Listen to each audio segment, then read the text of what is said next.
Guys, welcome to the Arrow After Show for Season 3, Episode 10, entitled Left Behind, which is the mid-season premiere. We are back from our mid-season break, and so let's just jump right into it. Let's start with the positives, then we'll get to the negatives.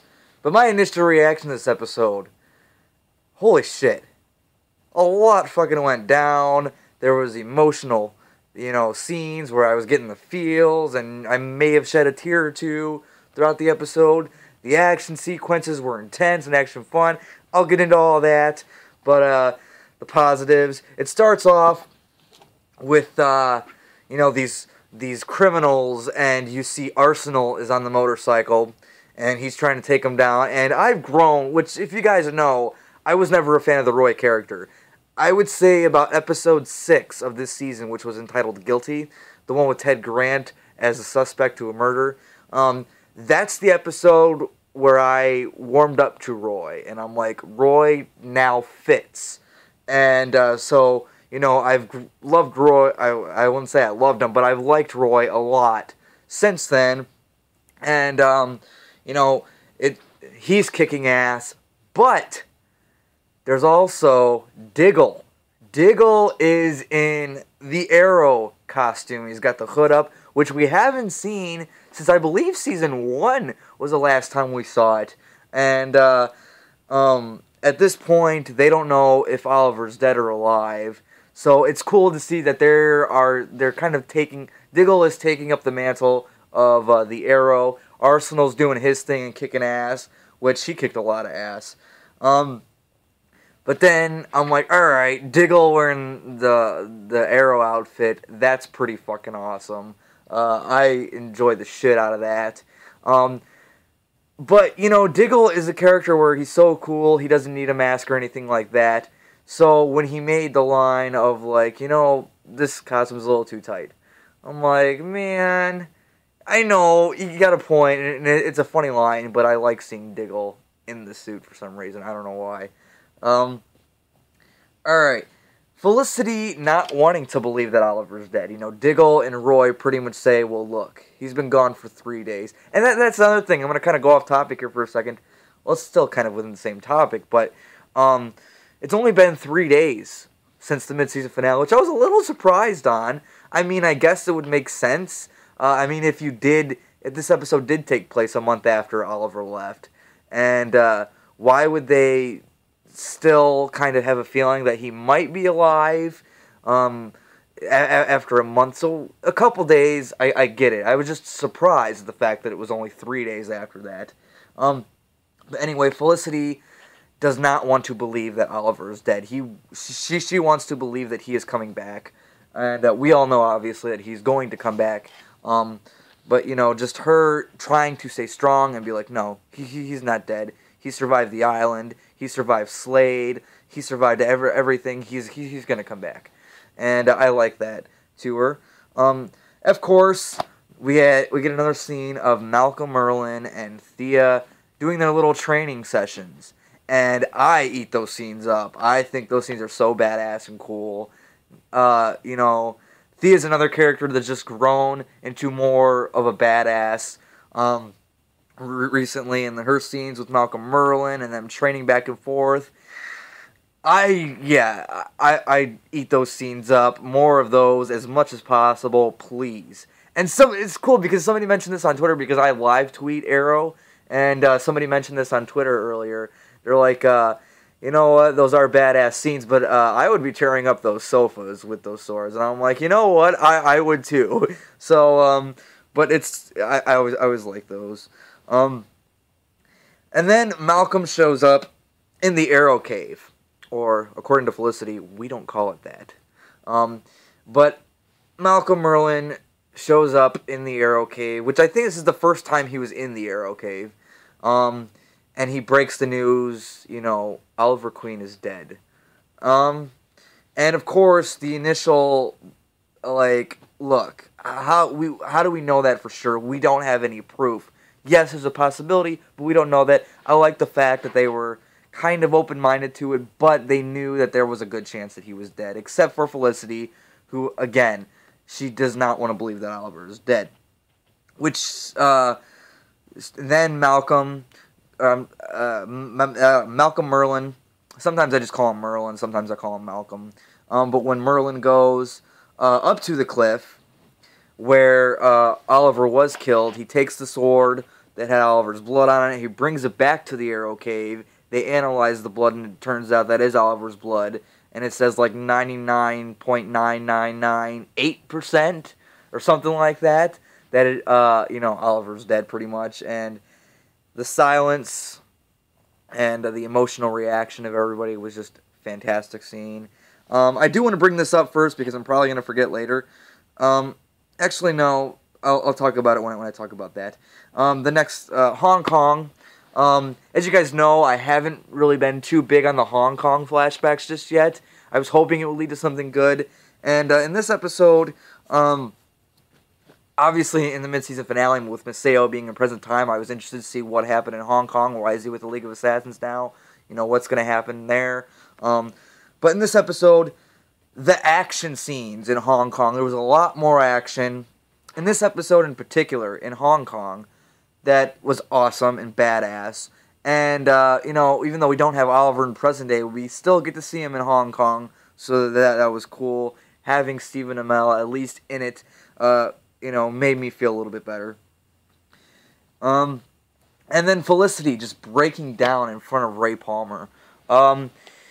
So Ray Palmer, he's coming, being his usual charismatic self, and, Felicity just goes, hey, you and this Adam Project, this isn't going to bring your fiancé back. And she's just breaking down in tears. And I started to tear up. Don't tell anybody that. But I started to tear up. And this is the thing that I wanted to mention a few minutes ago. Emily Brett Ricards, who plays Felicity Smoke, she stole the fucking show. Now, she's stolen the show in a few episodes where it was just, Felicity really stood out the most out of everybody, because she's always a great character, but she stole the show in this. I think I can honestly say this is the best performance that we've gotten out of her in the entire series thus far. She's had some good shit in the past when it comes to her performance, but that was, this episode, especially that scene where she's breaking down in front of Ray Palmer, that was, wow. Yeah, I absolutely loved it. And then when Roy and Diggle are going to take down Brick and his goons, because Brick, which I haven't talked about yet, played by Vinnie Jones, who is awesome in this episode. He was the villain. He was in, he had his goons or whatever. Roy and Diggle go take them all down. Roy's in the tunnel, and that whole scene was badass. Arsenal being a badass once again. And then we got Diggle with Brick, and they're fighting for a hot second, and Brick looks at Diggle and he goes, if you can take me out, you do what you have to do, kind of thing. And he shoots him in the head, and the dude doesn't go down. I'm like, holy shit, Brick's a fucking badass. And I like the fact that he wasn't just a one-episode villain. We're going to get, then the next, 2 episodes now, we're going to get a Brick trilogy. It's also going to be the Black Canary trilogy, but I'll talk about that. So I like the fact that this is not just a one-episode villain. We're going to see this storyline continue through the next 2 episodes, so I'm excited to see where that's going to go. Vinnie Jones, fantastic as Brick. And there's a scene a little bit later when Diggle and Laurel are talking about Oliver, and he tells her Oliver's dead, and she's like, basically the same thing as Felicity. She's like, he's going to come back, I've had this happen once before, but she's more calm about it. She's not, breaking down or anything. She's like, look, this happened before. He came back. He'll come back again. I know Oliver, kind of thing. And that at first it was kind of weird. I'm like, well, I can kind of see where she's coming from, but I would still be a little bit more upset. But whatever. It's not really a negative. But I did like that whole scene.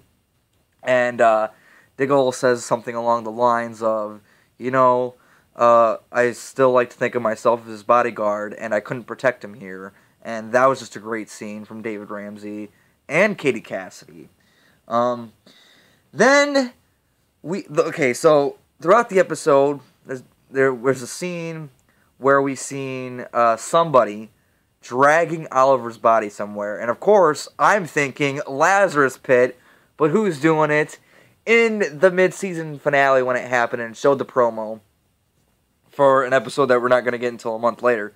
And it shows somebody walking up towards Oliver's body. My first initial reaction was Maseo.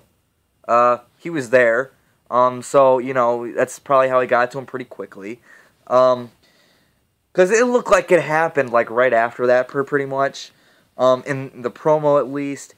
But then when this episode was going down and we seen the person dragging Oliver's body, I was thinking, please be Tommy, please be Tommy, please be Tommy, please be Tommy. And, can you guys tell I really want Tommy to come back?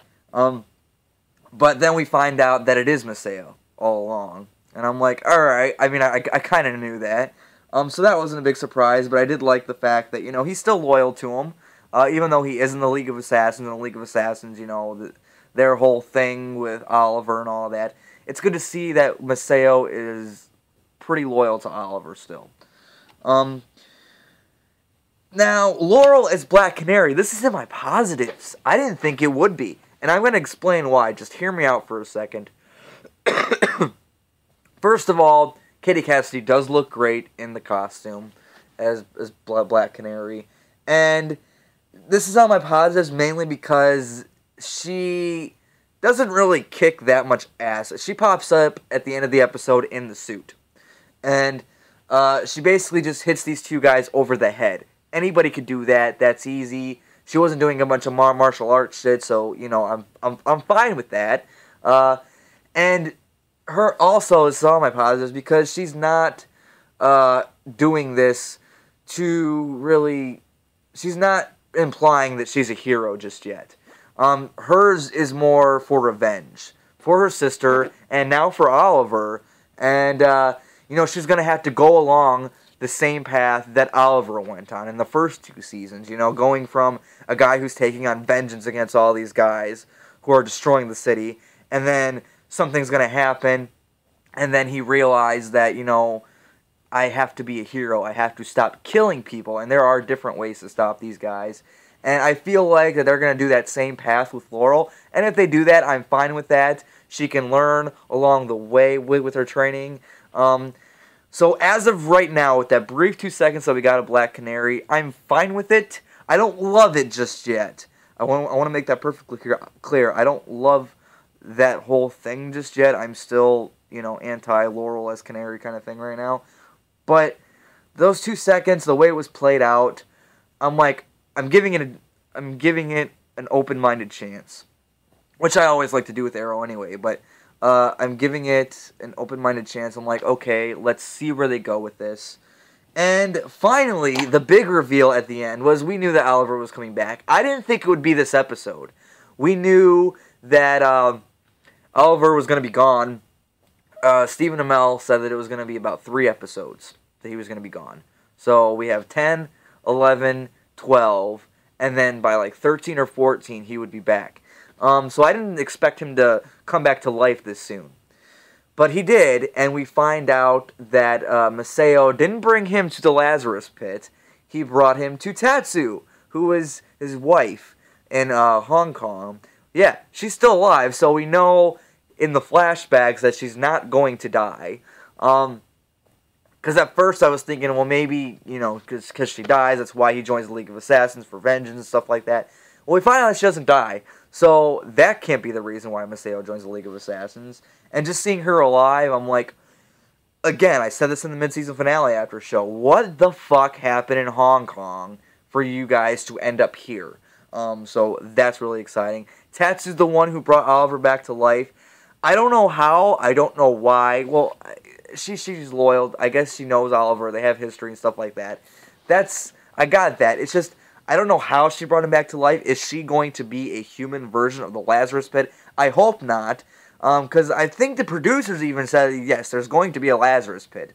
It's funny because Stephen Amell just came out with something and says the Lazarus Pit will not be used for Oliver. And my initial comment on that was, I even wrote it in all capital letters. I'm like, he lies!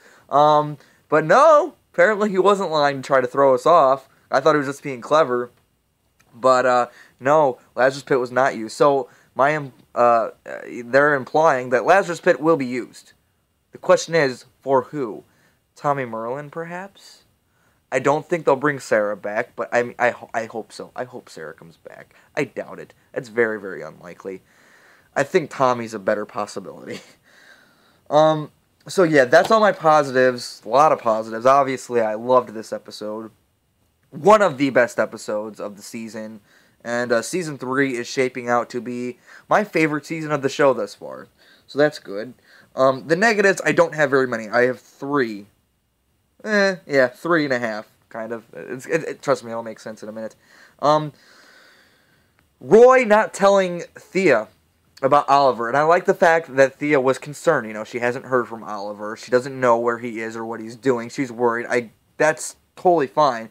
But there's a moment where Thea goes, look, I know you're the red-hooded guy out there, and I know you're pretty close to the Arrow. Could you ask him for help in finding out what's going on with Oliver? That would have been a good moment to tell her that your brother was the Arrow. And it was right after they found out that Oliver died. So Roy could have said, look, Oliver was the Arrow, but he's dead now. And that would have been the perfect opportunity. He didn't tell her. I don't know why exactly. I haven't really figured that part out yet. Why exactly didn't he tell her? But whatever. I guess we'll see. I have faith in the writers and all that. Felicity quitting. I get it. She's upset. She's broken. She's gonna be a mess for a while. At least until Oliver comes back. And she just, at one point, at the end of the episode, she goes, because they're basically, I like the fact they're trying to figure out, well, Oliver's dead. What do we do now? Do we keep going? Do we stop? What are we gonna do? And Felicity just goes right up and says, I'm done. I'm done. I get why. I just don't like the fact that Felicity's quitting, because if anybody can help Diggle and Roy right now, it's Felicity. Felicity's going to be the one to hold Diggle and Roy together. And I know that's a big thing for Felicity to kind of bear on her shoulders, but that's just the way it is. And there's a nice scene, that scene where she's breaking down in front of Ray, and she's like, look, I lost some friends, and if you want to go out and do it, fine, but don't ask me to help you. So, I mean, I get it. It's totally understandable. I don't like that Felicity. She never really seemed like a quitter to me, you know? She seems like a character that can always fight it through. Hopefully she'll be okay. And the last thing, Malcolm lying to Thea. So he says that, okay, we have to go. We're in danger. Alright, but the biggest thing is she goes, well, have you heard from Oliver? And he goes, no, nothing. Just tell her. Tell her what's going on with Oliver. You're her father. You know probably better than anyone what's going on with Oliver right now. So just tell her the truth. I didn't get why. What is Malcolm's deal with Thea? He says that he loves her, he's trying to keep her safe, he wants to be closer to her, but yet he's lying to her, he's brainwashing her, he's manipulating her. What is his whole purpose here? I don't know. But John Barrowman is just playing the bad guy great. Great. Just like he did in Season 1. I'm excited to see, what's going to happen there. Alright, you guys. So that is the Arrow After Show for Season 3, Episode 10, entitled Left Behind. If you guys see the episode, what do you think? Comment below down and let me know. Also, go like Arrow Fan City, my Facebook page on Facebook for Arrow fans. I also live tweet during the each week of Arrow. So just follow me at csnyder106. So you can check out my Twitter, my Arrow fan page, and yeah, we're gonna end this with an awkward pause.